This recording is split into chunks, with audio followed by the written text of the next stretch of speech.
Hello दोस्तों, स्वागत है हमारे यूट्यूब चैनल डियर लर्नर्स में। और आज की क्लास में हम लोग पढ़ेंगे इंपॉर्टेंट जीके क्वेश्चंस के बारे में, जो कि जीके के हर एक सेगमेंट से रिलेटेड हैं और आपके एग्जाम के लिए काफ़ी इंपॉर्टेंट रहने वाले हैं। तो चलिए स्टार्ट करते हैं आज की क्लास को और देखते हैं आज का पहला क्वेश्चन, जो कि रिलेटेड है जियोग्राफी से। तो देखिए क्वेश्चन है हमारा, क्षुद्र ग्रह पेटी किन दो ग्रहों के बीच में पाई जाती है? यानी जो हमारी एस्टेरॉयड बेल्ट है वो किन दो ग्रहों के बीच में पाई जाती है? हमारे सौर मंडल के अंदर जो भी ग्रह हैं, तो किन दो ग्रहों के बीच में ये जो बेल्ट है वो पाई जाती है, यानी कि क्षुद्र ग्रह पेटी पाई जाती है। तो यहाँ पर सही आंसर होगा, जो हमारा यहाँ पर आंसर सही होगा वो होगा मंगल और बृहस्पति, यानी मार्स और जुपिटर के बीच में ही ये क्षुद्र ग्रह पेटी पाई जाती है, एस्टेरॉयड बेल्ट पाई जाती है। अब ये क्षुद्र ग्रह क्या होते हैं? तो देखिए, जिस प्रकार से हमारे जो ग्रह हैं, पृथ्वी है, शुक्र है, बुध है, ये सभी ग्रह हैं, ये जिस प्रकार से सूर्य का चक्कर लगाते हैं, उसी प्रकार से जो एस्टेरॉयड होते हैं वो भी सूर्य का चक्कर लगाते हैं। यानी ये छोटे छोटे यानी क्षुद्र ग्रह होते हैं, एस्टेरॉयड होते हैं जो सूर्य का चक्कर लगाते हैं। तो ये आप देख सकते हैं, ये पूरी इनकी एक बेल्ट है जो कि स्थित है मार्स और जुपिटर के बीच में। तो इन दोनों ग्रहों के बीच में ही ये एस्टेरॉयड बेल्ट स्थित है। अगला क्वेश्चन है, पृथ्वी और सूर्य के बीच सबसे ज़्यादा दूरी किस दिन होती है? यानी जब सूर्य पृथ्वी से सबसे ज़्यादा दूरी पर किस दिन होता है, दी गई डेट में आपको बताना है। तो यहाँ पर जो आंसर सही होगा वो होगा 4 जुलाई। तो 4 जुलाई ही एक ऐसा दिन है जब पृथ्वी सूर्य से सबसे ज़्यादा दूर होती है, क्योंकि जो देखिए पृथ्वी की जो कक्षा है वो दीर्घ वृत्ताकार कक्षा में चक्कर लगाती है, इसीलिए कभी दूरी यहाँ पर पास में हो जाती है, यानी सूर्य की जो दूरी है वो कभी पास में होती है, कभी सूर्य दूर हो जाता है। तो अगर सबसे नज़दीक पृथ्वी सूर्य के कब होती है, तो वो डेट है 3 जनवरी। और इस घटना को ही यहाँ पर अपसौर और उपसौर की घटना के नाम से जाना जाता है। फिगर के माध्यम से देखेंगे अच्छी तरीके से, तो ये आप देख सकते हैं, ये है आपकी जो अपसौर की घटना। तो अपसौर की घटना जो होती है वही हमारी 4 जुलाई को होती है, और इस दिन पृथ्वी सूर्य से सबसे ज़्यादा दूरी पर स्थित होती है, और जनवरी में पृथ्वी सूर्य के सबसे नज़दीक स्थित होती है। इंग्लिश में इसे ही पेरीहेलियन और एपिहेलियन नाम से जाना जाता है, और हिंदी में इसे हम अपसौर उपसौर की घटना कहते हैं। अगला क्वेश्चन है, कंचनजंगा चोटी हिमालय के किस भाग में स्थित है? तो देखिए, कंचनजंगा जो कि एक पीक है, सिक्किम में स्थित है, और ये हिमालय के किस भाग में स्थित है? तो हिमालय के जो 4 भाग हैं वो आप यहाँ पर देख सकते हैं, महान हिमालय, मध्य हिमालय, शिवालिक हिमालय और ट्रांस हिमालय। तो इन चारों में जो हमारी कंचनजंगा चोटी है ये स्थित है महान हिमालय में। तो महान हिमालय में ही ये चोटी स्थित है। उसके अलावा जो भी और आपको ऊंची पर्वत चोटियाँ मिलेंगी, जैसे कि माउंट एवरेस्ट है, वो सभी महान हिमालय में ही स्थित हैं।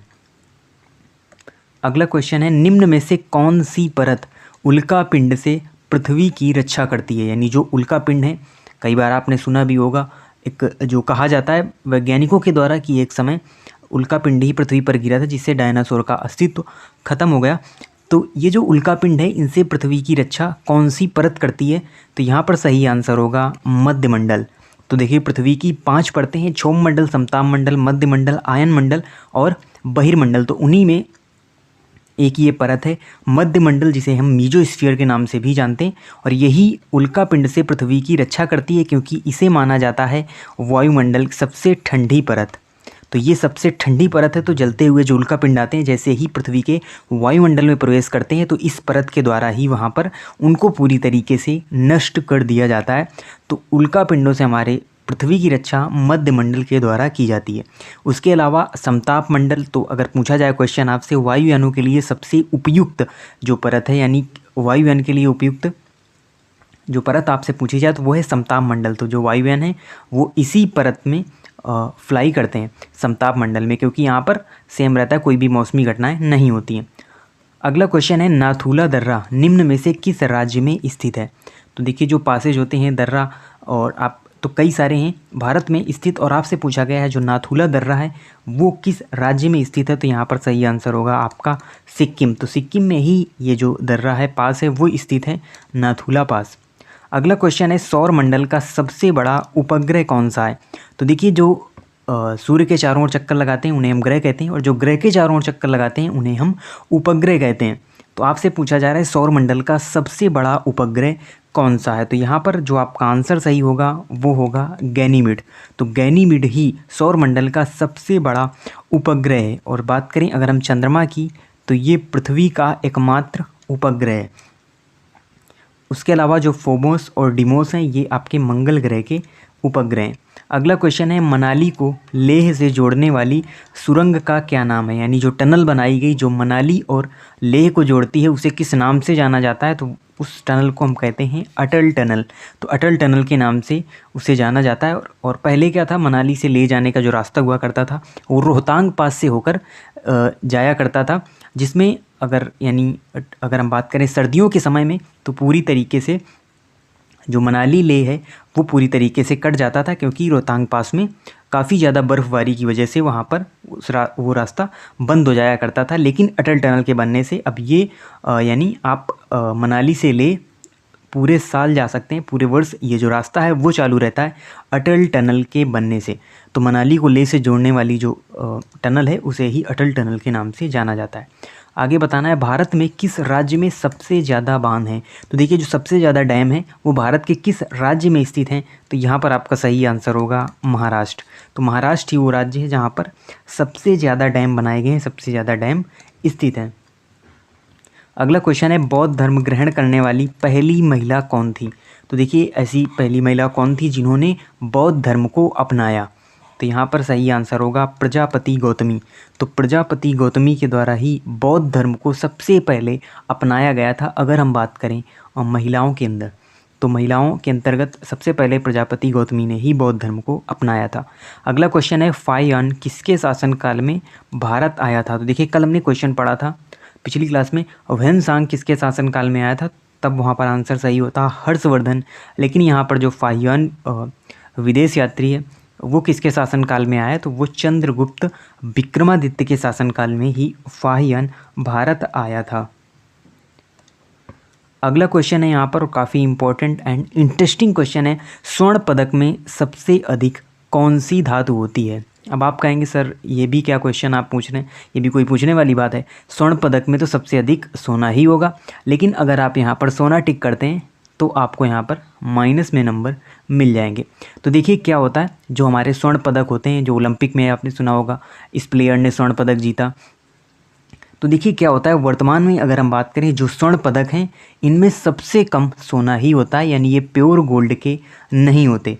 अब इनमें कौन कौन सी धातु होती है, तो देखिए अगर हम बात करें जो मेडल है, स्वर्ण पदक है, 1912 से पहले जो भी मेडल दिए जाते थे वो तो प्योर गोल्ड के हुआ करते थे। लेकिन वर्तमान में इनमें जो कंपोजिशन होता है उसमें 92.5% सिल्वर होती है, यानी कि चांदी होती है। उसके अलावा 6.5% इसमें कापर होता है और केवल 1% ही यहाँ पर गोल्ड होता है।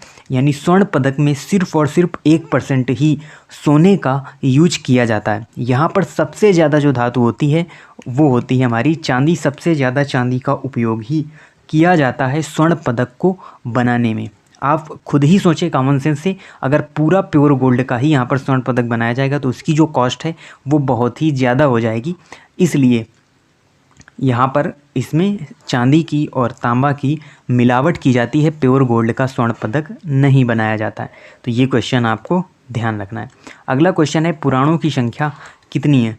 तो बात करें अगर हम प्राचीन भारत में जो हमारे पुराण हैं उनकी जो संख्या है वो है 18 यानी कि 18। तो 18 पुराण हमारे प्राचीन समय में मिलते हैं। उसके अलावा अगला क्वेश्चन है हुमायूंनामा की रचना किसने की थी। तो हुमायूंनामा, जो कि हुमायूं एक मुग़ल शासक है और उसी के जीवन पर आधारित ये जो बुक है हुमायूंनामा, इसकी रचना किसने की थी। तो इसकी रचना की गई थी गुलबदन बेगम के द्वारा। तो गुलबदन बेगम ने ही हुमायूंनामा की रचना की थी। अगला क्वेश्चन है निम्न में से कौन सी भारत की सबसे प्राचीन लिपि है। तो देखिए जो सबसे प्राचीन लिपि भारत की अगर हम बात करें तो वो है ब्राह्मी लिपि। ब्राह्मी लिपि को ही भारत की सबसे प्राचीन लिपि माना जाता है और इसी से देवनागरी या जो अदर लिपि हैं उनका जन्म इसी लिपि से हुआ है, ब्राह्मी लिपि से ही हुआ है। और आपको जो अशोक के अभिलेख मिलेंगे वो भी इसी भाषा में यानी इसी लिपि में लिखे गए हैं। और इसी लिपि को किसने पढ़ा था, तो इसको पढ़ा गया था जेम्स प्रिंसेप के द्वारा। आपसे अगर क्वेश्चन पूछा जाए अशोक के अभिलेखों को किसने पढ़ा था, तो जेम्स प्रिंसेप के द्वारा ही पढ़ा गया था इस लिपि को। अगला क्वेश्चन है दांडी मार्च कब शुरू हुआ था, तो गांधी जी के द्वारा एक दांडी मार्च शुरू किया गया था और ये किस वर्ष शुरू किया गया था, तो ये वर्ष था 1930, 1930 में ही दांडी मार्च को शुरू किया गया था। अगला क्वेश्चन है एकल नागरिकता का सिद्धांत निम्न में से किस देश के संविधान से लिया गया है, तो संविधान के स्रोत से संबंधित अगर हम बात करें, जो एकल नागरिकता का सिद्धांत है ये हमारा लिया गया था ब्रिटेन के संविधान से। तो ब्रिटेन के संविधान से ही एकल नागरिकता का सिद्धांत लिया गया, यानी आप अगर भारत में रहते हैं तो आपको केवल और केवल एक भारतीय होने का ही, यानी आपको एकल नागरिकता का ही यहाँ पर प्रावधान है। बाकी अगर आप देखें अमेरिका में तो वहाँ पर राज्य की अलग नागरिकता होती है और पूरे ऑल ओवर देश की अलग नागरिकता होती है, तो वहाँ पर दोहरी नागरिकता का प्रावधान है, लेकिन भारत में सिर्फ और सिर्फ एकल नागरिकता का ही प्रावधान है। अगला क्वेश्चन है संविधान के किस अनुच्छेद में नीति निर्देशक सिद्धांतों को लागू करने के प्रावधान दिए गए हैं, यानी जो नीति निर्देशक तत्व हैं, सिद्धांत हैं, उन्हें किस प्रकार से लागू किया जाएगा, इससे संबंधित प्रावधान आर्टिकल 37 में दिए गए हैं, अनुच्छेद 37 में दिए गए हैं। और ओवरऑल अगर हम बात करें जो नीति निर्देशक तत्व हैं वो हमारे संविधान में आर्टिकल 36 से आर्टिकल 51 तक दिए गए हैं। तो कई सारे नीति निर्देशक तत्व हैं और ये आर्टिकल 36 से 51 तक हमारे संविधान में दिए गए हैं। अगला क्वेश्चन है संविधान के किस भाग में आपातकाल से जुड़े प्रावधान दिए गए हैं, तो देखिए आपको बताना है किस भाग में आपातकाल से जुड़े प्रावधान दिए गए हैं, तो वो है भाग 18। तो भाग 18 में ही आपातकाल, जिसमें 3 प्रकार का राष्ट्रीय आपातकाल है, राष्ट्रपति शासन है या वित्तीय आपातकाल है, किस प्रकार से ये लगाया जाएगा उससे संबंधित जो प्रावधान है सभी भाग 18 के अंदर दिए गए हैं। अगला क्वेश्चन है किस संविधान संशोधन के तहत संपत्ति के अधिकार को एक कानूनी अधिकार बनाया गया, तो देखिए पहले मूल अधिकार हुआ करता था संपत्ति का अधिकार, फिर यहाँ पर 44वें संविधान संशोधन 1978 में इसे मूल अधिकार से हटाकर एक कानूनी अधिकार का दर्जा दिया गया। तो ये आपको याद रखना है किस संविधान संशोधन के तहत। अगला क्वेश्चन है भारत में राष्ट्रीय आपातकाल कितनी बार लगाया गया है, तो देखिए राष्ट्रीय आपातकाल जो अगर हम भारत की बात करें तो यहाँ पर कितनी बार लगा है, तो सही आंसर होगा 3 बार। तो 3 बार अभी तक आपातकाल लगाया जा चुका है। और जैसा कि 1962 में इंडो चाइना वार हुआ था तब भी यहाँ पर आपातकाल को लगाया गया था। अगला क्वेश्चन है कैंडेला निम्न में से किसका मात्रक है, तो देखिए जो कैंडेला है ज्योति फ्लक्स, ज्योति प्रभाव, ज्योति दाब या ज्योति तीव्रता, तो यहाँ पर सही आंसर होगा ज्योति तीव्रता। तो ज्योति तीव्रता का ही मात्रक है कैंडेला। अगला क्वेश्चन है निम्न में से किसका उपयोग ऊंचाई मापने के लिए किया जाता है, तो आपको बताना है कौन सा ऐसा यंत्र जिसके द्वारा ऊंचाई को मापा जाता है, तो यहाँ पर सही आंसर होगा अल्टीमीटर। तो अल्टीमीटर से ही यहाँ पर ऊंचाई को मापा जाता है। और देखिए ऊंचाई होती है, हम उसे एल्टीट्यूड कहते हैं, उसी से निकला हुआ ये वर्ड है अल्टीमीटर, यानी ऊंचाई को नापने का यंत्र। अगला क्वेश्चन है मच्छरों के नियंत्रण हेतु प्रयोग होने वाली मछली को क्या कहते हैं, तो एक कीटभक्षी मछली होती है जो कि मच्छरों को खाती है और मच्छरों के नियंत्रण हेतु इसका यहाँ पर यूज किया जाता है, प्रयोग किया जाता है, वो है मछली आपकी गैम्बूसिया। तो गैम्बूसिया एक मछली होती है जो कि सिर्फ और सिर्फ मच्छरों को खाती है, यानी और भी चीज़ें खाती है, लेकिन मच्छरों को ये खाती है होने वाले, जिससे मच्छरों के नियंत्रण हेतु इसका उपयोग किया जाता है। अगला क्वेश्चन है कीमोथेरेपी का उपयोग किस रोग के उपचार के लिए किया जाता है, हृदय रोग, किडनी रोग, हेपेटाइटिस या कैंसर। तो देखिए कैंसर के उपचार के लिए कीमोथेरेपी का यूज किया जाता है। तो कीमोथेरेपी की मदद से ही यहाँ पर कैंसर का जो उपचार है वो किया जाता है। खून का शुद्धिकरण निम्न में से किस अंग में किया जाता है, यानी हमारे शरीर में जो यानी ब्लड का फिल्ट्रेशन है, खून का शुद्धिकरण है, किस अंग में किया जाता है, तो ये किया जाता है किडनी में।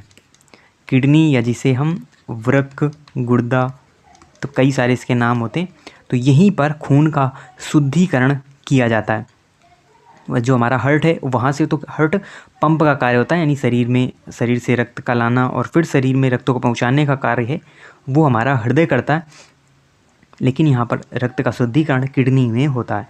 अगला क्वेश्चन है सबसे कम उम्र में नोबेल प्राप्तकर्ता निम्न में से कौन है, यानी सबसे निम्नलिखित जो ऑप्शन दिए हुए सबसे कम उम्र में नोबेल किसे मिला है, तो यहाँ पर सही आंसर होगा मलाला यूसुफजई, जो कि पाकिस्तान की यानी कि तालिबान से रिलेटेड ही जो इंसिडेंट था उसी में यानी ये महिलाओं की शिक्षा के लिए आगे आई थी और तालिबान के जो लड़ाके थे उनके द्वारा फिर इनके ऊपर आक्रमण कर दिया गया मलाला यूसुफजई। और वैसे तो अब ये लंदन में रहती, तो मलाला यूसुफजई को ही सबसे कम उम्र में नोबेल प्राइज़ दिया गया था और शांति के क्षेत्र में इनको नोबेल प्राइज़ से सम्मानित किया गया था, क्योंकि इन्होंने जो लड़कियां थीं उनकी शिक्षा के लिए कार्य किया था, यानी शिक्षा के लिए आगे आई थी, पर इन पर आतंकवादी हमला हो जाता है। अगला क्वेश्चन है यहाँ पर, अफ़गानिस्तान की संसद का क्या नाम है? तो अफ़गानिस्तान की संसद से रिलेटेड क्वेश्चन है। तो देखिए अलग अलग जगह पर जैसे हमारे यहाँ संसद भवन होता है, उसी प्रकार से जो अफ़गानिस्तान की संसद है उसका क्या नाम होता है? अलग अलग देशों की संसद को अलग अलग नाम से हम जानते हैं। तो यहाँ पर जो अफ़गानिस्तान की संसद है उसको कहा जाता है शोरा, तो शोरा के नाम से जाना जाता है अफ़गानिस्तान की संसद को। उसके अलावा जो ड्यूमा है, तो रूस की संसद को हम ड्यूमा कहते हैं और इजराइल की संसद को हम नेसेट कहते हैं और जो यूएसए की संसद होती है उसको हम कांग्रेस कहते हैं। तो कांग्रेस वैसे तो हमारे यहाँ ये एक पार्टी है, लेकिन यूएसए की जो संसद है उसको भी हम कांग्रेस के नाम से ही जानते हैं। अगला क्वेश्चन है, विश्व उपभोक्ता दिवस किस दिन मनाया जाता है? तो देखिए विश्व उपभोक्ता दिवस यानी वर्ल्ड कंज्यूमर डे यहाँ पर मनाया जाता है 15 मार्च को। तो 15 मार्च को ये जो दिवस है वो यहाँ पर मनाया जाता है। अगला क्वेश्चन है, महावीर जयंती निम्न में से किस महीने में मनाई जाती है? देखिए फेस्टिवल से रिलेटेड आर्ट एंड कल्चर के अंदर तो क्वेश्चन पूछे जाते हैं। तो देखिए महावीर जयंती है जो ये किस महीने में मनाई जाती है? तो यहाँ पर आपका सही आंसर होगा अप्रैल महीना। तो अप्रैल महीना में ही यहाँ पर महावीर जयंती मनाई जाती है। अगला और लास्ट क्वेश्चन है, अंतर्राष्ट्रीय न्यायालय का मुख्यालय कहाँ स्थित है? यानी जो हमारी इंटरनेशनल कोर्ट है, जो विभिन्न देशों के बीच में जो झगड़े होते हैं उनको सुलझाने का कार्य अंतर्राष्ट्रीय न्यायालय के द्वारा किया जाता है और इसका जो मुख्यालय है वो स्थित है नीदरलैंड के हेग में। तो हेग में इसका मुख्यालय स्थित है और ये भी यूनाइटेड नेशंस की ही एक संस्था है। जैसे आप देखते हैं यूनिसेफ के बारे में, यूनेस्को के बारे में, WTO के बारे में, उसी से संबंधित ये भी संस्था है इंटरनेशनल कोर्ट और इसका जो मुख्यालय है वो आपका स्थित है हेग में। तो ये हमारे आज के इम्पॉर्टेंट 30 क्वेश्चन थे जो हमने डिस्कस किए और इनसे रिलेटेड अदर फैक्ट्स भी हमने डिस्कस किए। और आप इसी तरीके से चैनल से जुड़े रहिए, अपने नॉलेज को इम्प्रूव और इन्हेंस करते रहिए। हम मिलते हैं आपसे नेक्स्ट वीडियो में न्यू इम्पॉर्टेंट क्वेश्चंस के साथ और तब तक के लिए धन्यवाद।